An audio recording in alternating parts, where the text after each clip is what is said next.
10 razões pelas quais é errado tirar a vida de crianças por nascer, por John Piper. Tópico: aborto. Esta não é uma defesa da humanidade do feto. É um argumento de que se os fetos são seres humanos, não devem ser abortados.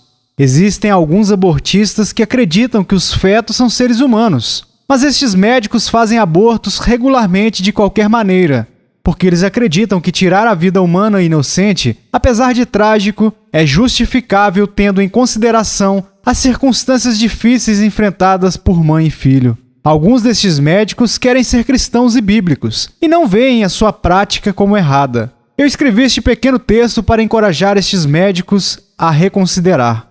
Número 1. Deus ordenou: não matarás. Êxodo capítulo 20, versículo 13. Estou ciente de que alguns assassinatos são endossados na Bíblia. A palavra para matar, em Êxodo capítulo 20, versículo 13, é o hebraico haas. Ela é usada 43 vezes no Antigo Testamento em hebraico. Sempre significa matança pessoal violenta, que na verdade é assassínio ou é acusado de assassínio. Nunca é usada para matar na guerra, ou como uma possível exceção, Números capítulo 35, versículo 27, matar em execução judicial. Tanto que há uma diferença clara entre o colocar à morte legal e o assassinato ilegal. Por exemplo, Números capítulo 35, versículo 19 diz: o assassino certamente será morto. A palavra assassino vem de haas, que é proibido nos 10 mandamentos. A palavra pôr à morte é uma palavra geral que pode descrever as execuções legais. Quando a Bíblia fala do matar que é justificável, geralmente tem em mente a partilha por Deus de alguns dos seus direitos com a autoridade civil. Quando o Estado age na sua qualidade de preservador, ordenado por Deus da justiça e paz, ele tem o direito de trazer a espada, como Romanos 13, versículos 1 a 7, ensina. Este direito do Estado é sempre exercido para punir o mal, não para atacar os inocentes. Romanos capítulo 13, versículo 4. Portanto, não matarás é uma denúncia clara e retumbante da matança de crianças inocentes ainda por nascer. Número 2. A destruição da vida humana, seja ela embrionária, fetal ou viável, é uma agressão à obra singular de Deus de formar as pessoas. Podemos dizer alguma coisa a partir das Escrituras sobre o que está acontecendo quando uma vida no ventre é abortada? Considere 2 textos. Salmo 139, 13 diz: tu possuíste os meus rins, cobriste-me no ventre de minha mãe. O mínimo que podemos extrair deste texto é que a formação da vida de uma pessoa no ventre é obra de Deus. Deus é o tu neste versículo. Além disso, podemos dizer que a formação de vida no ventre não é um mero processo mecânico, mas é algo sobre a analogia da tecelagem ou tricô. Cobriste-me no ventre de minha mãe. A vida do nascituro é a tessitura de Deus. E o que ele está tecendo é um ser humano à sua imagem, ao contrário de qualquer outra criatura no universo. O outro, menos conhecido, o texto que está no livro de Jó. Jó está protestando que ele não rejeitara a causa de qualquer dos seus servos, embora naquela cultura muitas pessoas pensassem que os servos não eram pessoas, somente propriedades. A coisa a observar aqui é como Jó argumenta. Jó capítulo 31, versículos 13 a 15 diz: se desprezei o direito do meu servo ou da minha serva, quando eles contendiam comigo, então que faria eu quando Deus se levantasse? E inquirindo a causa, que lhe responderia: aquele que me formou no ventre, não o fez também a ele? Ou não nos formou do mesmo modo na madre? O versículo 15 dá a razão pela qual Jó seria culpado se ele tratasse seu servo como menos do que uma igualdade humana.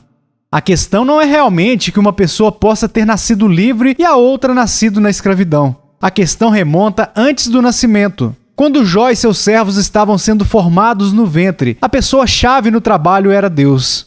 Essa é a premissa do argumento de Jó.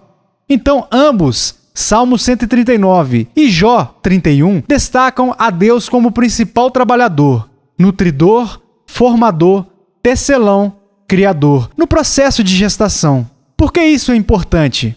É importante porque Deus é o único que pode criar a personalidade. Mães e pais podem contribuir com um óvulo impessoal e um pouco de esperma impessoal, mas apenas Deus cria personalidade independente. Então, quando a Escritura enfatiza que Deus é o cuidador e o formador no ventre, deve-se destacar que o que está acontecendo no ventre é obra exclusiva de Deus, a saber, a formação de uma pessoa. Do ponto de vista bíblico, a gestação é obra única de Deus, isto é, a criação de uma pessoa. Podemos argumentar, eu digo, interminavelmente sobre o que seja personalidade total. Mas isso podemos dizer, eu acho, com grande confiança. O que está acontecendo no ventre é um trabalho único de Deus de formar uma pessoa. E somente Deus sabe quão profunda e misteriosamente a criação de uma personalidade é tecida durante a confecção de um corpo. Por isso, é arbitrário e injustificado presumir que em qualquer ponto do tecer dessa pessoa, sua destruição não é uma agressão às prerrogativas de Deus,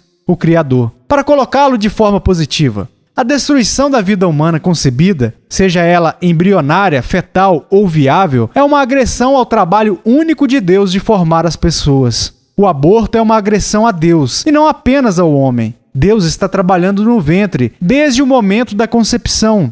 Este é o testemunho claro do Salmo 139, 13 e de Jó 31, 15. Número 3. Abortar seres humanos ainda não nascidos cai sob a repetida proibição bíblica contra o derramamento de sangue inocente. A expressão sangue inocente aparece cerca de 20 vezes na Bíblia. O contexto é sempre o de condenar aqueles que derramaram este sangue ou alertar as pessoas a não o derramarem. Sangue inocente inclui o sangue das crianças. Salmo 106, versículo 38. Jeremias coloca-o em um contexto com os refugiados e as viúvas e órfãos. Assim diz o Senhor, faça justiça e retidão, e livra das mãos do opressor aquele que foi roubado, e não aflija nem pratique violência contra o estrangeiro, o órfão e a viúva, nem derrame sangue inocente neste lugar. Certamente o sangue do feto é tão inocente como qualquer sangue que corre no mundo. Número 4. A Bíblia frequentemente expressa a alta prioridade que Deus coloca na proteção, abastecimento e defesa dos mais débeis e indefesos e mais oprimidos membros da comunidade. Repetidas vezes lemos sobre o estrangeiro, a viúva e o órfão. Estes são o especial cuidado de Deus e deve ser o cuidado especial do seu povo. O estrangeiro não afligirás, nem o oprimirás, pois estrangeiros fostes na terra do Egito. E vocês eram todos na ocasião bebês no ventre. A nenhuma viúva nem órfão afligireis. Se de algum modo os afligires, e eles clamarem a mim, como o sangue de Abel clamou da terra, Gênesis 4:10, eu certamente ouvirei o seu clamor. E a minha ira se acenderá, e vos matarei a espada, e vossas mulheres ficarão viúvas e vossos filhos órfãos. Êxodo capítulo 22, versículos 21 ao 24. Pai de órfãos e juiz de viúvas é Deus, no seu lugar santo. Salmo 68, versículo 5. Fazei justiça ao pobre e ao órfão, justificai o aflito e o necessitado, livrai o pobre e o necessitado, tirai-os das mãos dos ímpios. Salmo 82, versículos 3 a 4. Matam a viúva e o estrangeiro, e ao órfão tiram a vida. Contudo dizem, o Senhor não o verá, nem para isso atenderá o Deus de Jacó, e trará sobre eles a sua própria iniquidade, e os destruirá na sua própria malícia. O Senhor nosso Deus os destruirá. Salmo 94, versículo 23. Número 5. Ao julgar uma vida humana difícil e trágica como um mal pior do que tirar a vida, abortistas contradizem os ensinamentos bíblicos de que Deus ama mostrar seu poder gracioso através do sofrimento, e não apenas por ajudar as pessoas a evitarem o sofrimento. Isso não significa que devemos procurar o sofrimento para nós mesmos ou para os outros. Mas isso significa que o sofrimento é geralmente retratado na Bíblia como necessário e ordenado por Deus, embora não agradável a Deus e próprio deste mundo caído. Romanos capítulo 8, versículos 20 a 25. Ezequiel capítulo 18, versículo 32. Especialmente a porção necessária de todos os que desejam entrar no reino. Atos capítulo 14, versículo 22. 1 Tessalonicenses capítulo 3, versículos 3 e 4. E viver uma vida de piedade. 2 Timóteo capítulo 3, versículo 12. Esse sofrimento nunca é visto apenas como uma tragédia. Ele também é visto como um meio de profundo crescimento com Deus e tornar-se forte nesta vida. Romanos capítulo 5, versículos 3 ao 5. Tiago capítulo 1, versículo 3 ao 4. Hebreus capítulo 12, versículos 3 ao 11. 2 Coríntios capítulo 1, versículo 9. Capítulo 4, versículos 7 ao 12. Capítulo 12, versículo 7 ao 10. E tornando-se algo glorioso na vida por vir. 2 Coríntios capítulo 4, versículo 17. Romanos capítulo 8, versículo 18. Quando os abortistas argumentam que tirar a vida é menos mal do que as dificuldades que acompanharão a vida, eles estão se tornando mais sábios do que Deus, que nos ensina que sua graça é capaz de atos maravilhosos de amor, através do sofrimento daqueles que vivem. Número 6. É um pecado de presunção justificar o aborto tirando o conforto do fato de que todas estas crianças irão para o céu ou terão uma vida completa na ressurreição. Esta é uma maravilhosa esperança, quando o coração é quebrantado com penitência e busca o perdão. Mas é má para justificar a matança pelo resultado feliz da eternidade para o assassinado. Esta mesma justificativa poderia ser usada para justificar a matança de crianças de 1 ano ou qualquer crente destinado ao céu por esse motivo. A Bíblia faz a pergunta: havemos de pecar que abunde a graça? Romanos capítulo 6, versículo 1. E vamos fazer o mal que venha ao bem? Romanos capítulo 3, versículo 8. Em ambos os casos, a resposta é um sonoro não. É presunção pôr-se no lugar de Deus e tentar fazer as atribuições para o céu ou para o inferno. Nosso dever é obedecer a Deus, não brincar de Deus. Número 7. A Bíblia nos ordena a resgatar nosso próximo, que está sendo injustamente levado à morte. Se tu deixares de livrar os que estão sendo levados para a morte, e aos que estão sendo levados para a matança, se disseres, eis que não o sabemos, porventura não considerará aquele que pondera os corações? Não o saberá aquele que atenta para a tua alma? Não dará ele ao homem conforme a sua obra? Provérbios capítulo 24, versículos 11 e 12. Não há nenhuma razão científica, médica, social, moral ou religiosa significativa para colocar a criança em uma classe onde este texto não se aplica a ela. É desobediência a este texto abortar uma criança por nascer. Número 8. Abortar nascituros cai sob a repreensão daqueles que desprezam as crianças como sendo inconvenientes e indignas da atenção do Salvador Jesus.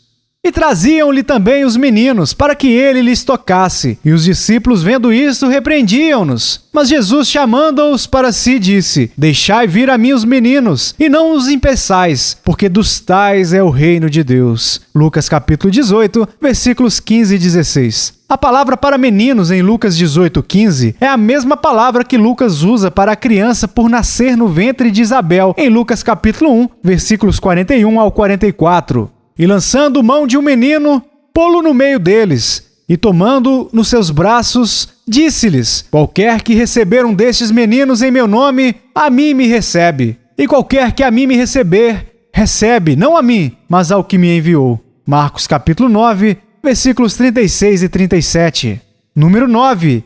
É o direito de Deus, o Criador, de dar e tirar a vida humana. Não é nosso direito pessoal fazer esta escolha. Quando Jó ouviu que seus filhos tinham sido mortos em uma casa num desabamento, ele prostrou-se para adorar ao Senhor e disse: nu saí do ventre de minha mãe e nu tornarei para lá. O Senhor o deu e o Senhor o tomou. Bendito seja o nome do Senhor. Jó capítulo 1, versículo 21. Quando Jó falou sobre vir do ventre de sua mãe, ele disse: o Senhor o deu. E quando Jó falou em morrer, ele disse: o Senhor o tomou. O nascimento e morte são as prerrogativas de Deus. Ele é o doador e cuidador neste caso impressionante da vida. Não temos o direito de fazer escolhas individuais sobre o assunto. Nosso dever é cuidar do que Ele nos dá e usá-lo para a sua glória. Número 10. Por último, a fé salvífica em Jesus Cristo traz o perdão dos pecados e a purificação da consciência e ajuda ao longo da vida e dá esperança para a eternidade. Rodeado por um amor tão onipotente, todo seguidor de Jesus está livre da ganância